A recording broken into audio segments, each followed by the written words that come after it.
demikian. Segala kakeknya ada. Kalau seperti itu bisa ke wali yang lebih jauh, atau kalau nggak ada bisa ke KUA. Biasanya di KUA itu ada aturannya itu.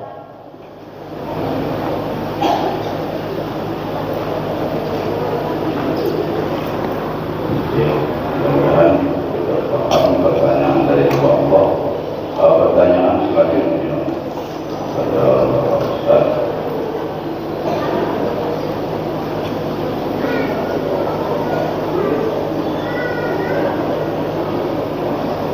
Pada saat ini banyak sekali produk makanan maupun minuman yang sangat cepat berdampak pada tubuh, seperti minuman gelas, merek Prater, Power Step, dan lain-lain. Soalnya hukum mengkonsumsi atau menjualnya apa hukum mengkonsumsinya atau menjual? Itu pertanyaan yang berikut. Banyaknya bermunculan aliran-aliran dalam Islam pada saat ini. Untuk mengantisipasi dan terhadap aliran tersebut, bagaimana supaya kita tahu ciri-ciri ajaran aliran tersebut?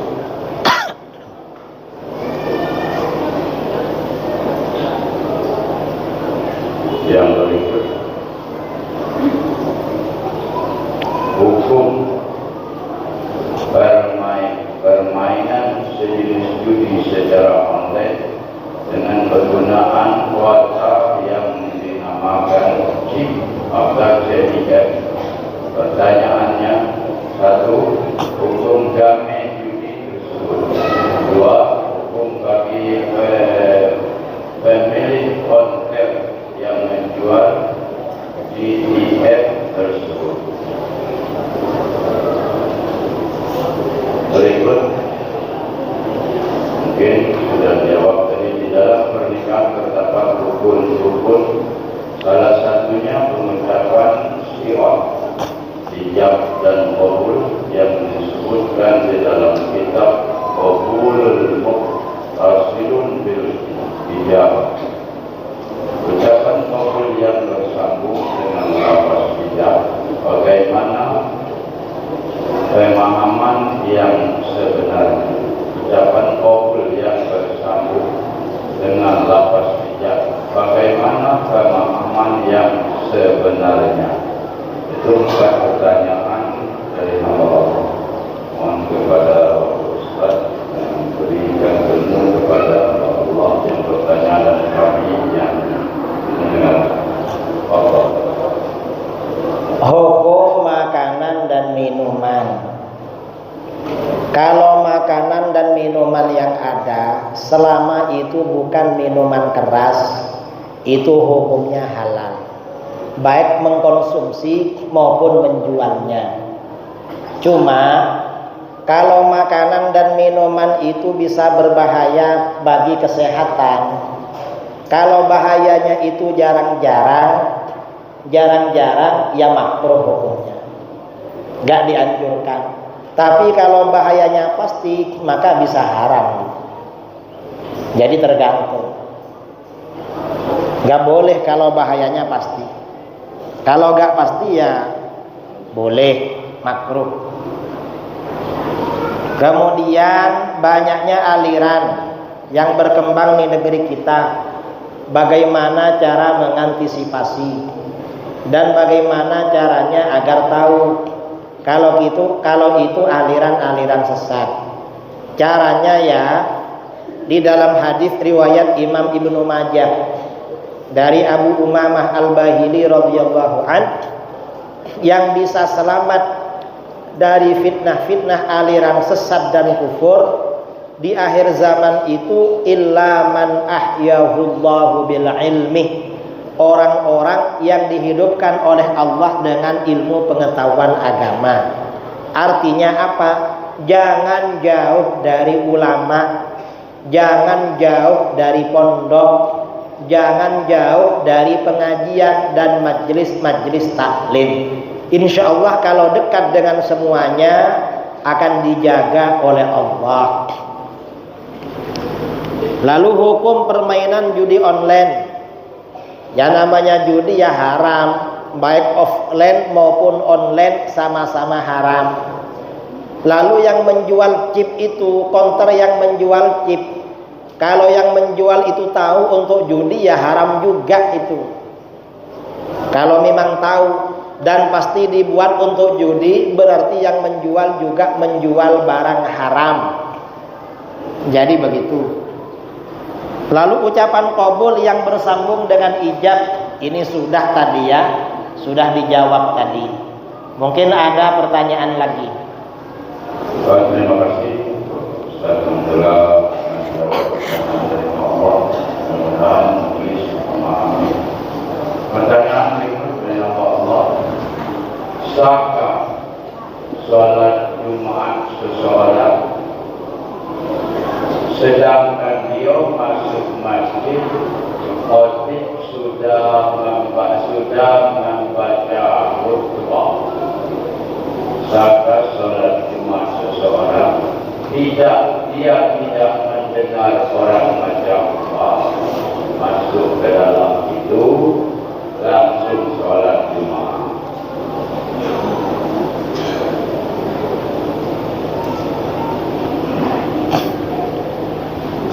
Ya hukumnya sah. Jadi ada orang terlambat ke masjid, begitu masuk masjid sudah iqamah, itu sholat Jumatnya sah. Sama dengan makmum masbuk, tapi gak sama dengan orang yang datang sejak awal itu. Dia datangnya akhir-akhir aja, tetap sah. Ini ada pertanyaan langsung dari grup, kita selalu ditekan.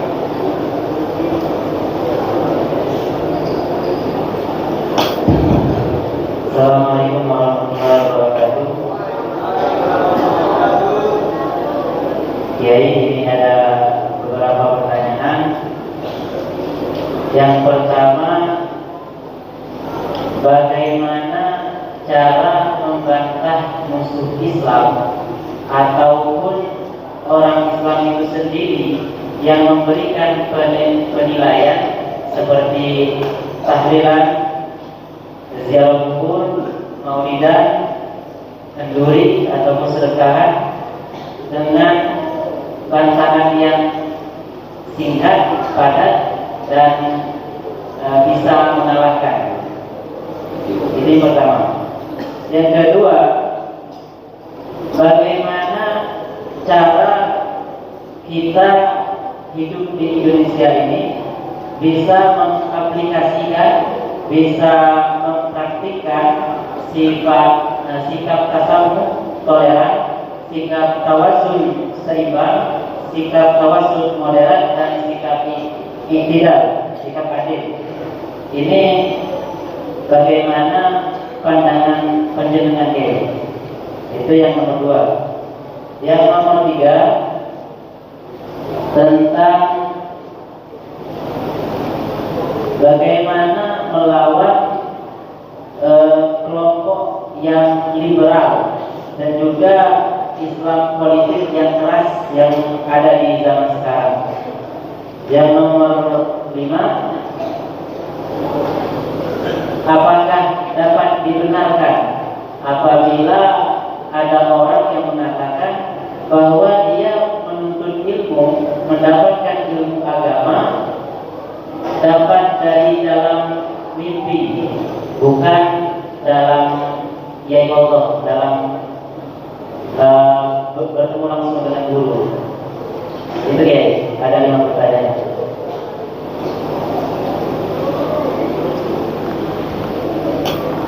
Makasih ya. Pertama, bagaimana cara membantah kepada orang yang membid'ahkan tahlilan, ziarah kubur, kenduri, dan semacamnya? Kalau dia tanya dalil, ya dijelaskan dalilnya.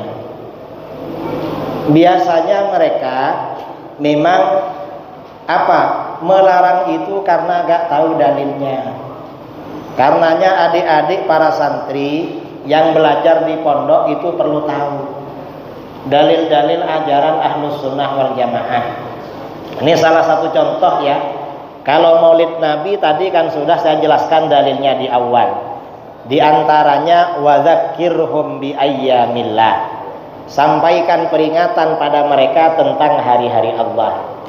Itu di antaranya. Kalau tahlil dan kenduri ini, kalau tahlilan itu artinya membaca zikir untuk orang mati.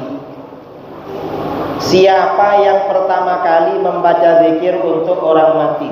Jawabannya, yang pertama kali membaca zikir untuk orang mati adalah baginda Rasulullah. Kita tahlilan ini ikut Rasulullah. Dalilnya mana?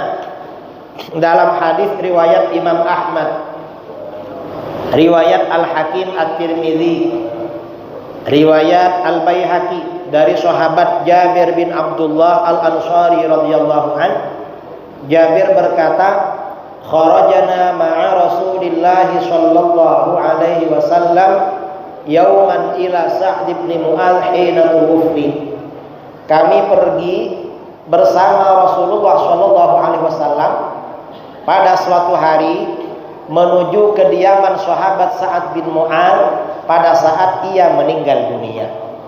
Falamma shalla alaihi Rasulullah sallallahu alaihi wasallam thumma dufina wa suwiya alaihi turab. Setelah Rasulullah mensolatkan jenazahnya, lalu jenazah itu dikubur, lalu kuburnya ditutup rata dengan tanah, ja'ala Rasulullah sallallahu alaihi wasallam yusabbih fayukabbir fayuhallil. Lalu Rasulullah baca subhanallah, bacanya lama. Para sahabat ikut dalam riwayat lain. Lalu baca Allahu Akbar, lalu baca la ilaha illallah. Para sahabat ikut baca dan bacanya lama. Falamman sarafak, ketika Rasulullah selesai baca, qila lahu. Sebagian sahabat ada yang bertanya, ya Rasulullah, lima sabbahta thumma kabbarta. Hai Rasulullah, kenapa tadi baca zikir subhanallah, baca takbir? Satu riwayat baca la ilaha illallah, kenapa baca itu? Rasulullah menjawab, laqad tadayaqa ala hadzal 'abdis salihi qabruhu. Hamba Allah yang soleh ini tadi benar-benar dijepit oleh kuburannya. Hatta khasyitu alla yufarraja anhu. Aku khawatir dia gak dilepas dari jepitan kubur itu. Karenanya baginda baca zikir lama hatta farrajallahu an, hingga Allah melepasnya dari jepitan kubur. Nah, berdasarkan hadis ini, zikir tahlilan yang kita baca untuk orang mati itu bermanfaat. Ini dasar tahlilan. Untuk keterangan lengkapnya beserta hadis-hadisnya cari di channel YouTube saya yang ini. Yang kenduri gitu juga. Mengapa kita ada kenduri? Karena sedekah untuk orang mati itu sampai. Imam Nawawi dalam kitab Riyadhus Shalihin menulis bab berjudul As-Sadaqah 'anil Mayyit, anjuran sedekah untuk orang mati. Dalil yang disampaikan Imam Nawawi hadis Bukhari Muslim dari Aisyah radhiyallahu anha, anna rajulan atan nabiyya sallallahu alaihi wasallam faqala, seorang laki-laki datang kepada Nabi sallallahu alaihi wasallam, lalu laki-laki itu bertanya, ya Rasulullah, inna ummi uftulitat nafsaha wa lam tusi.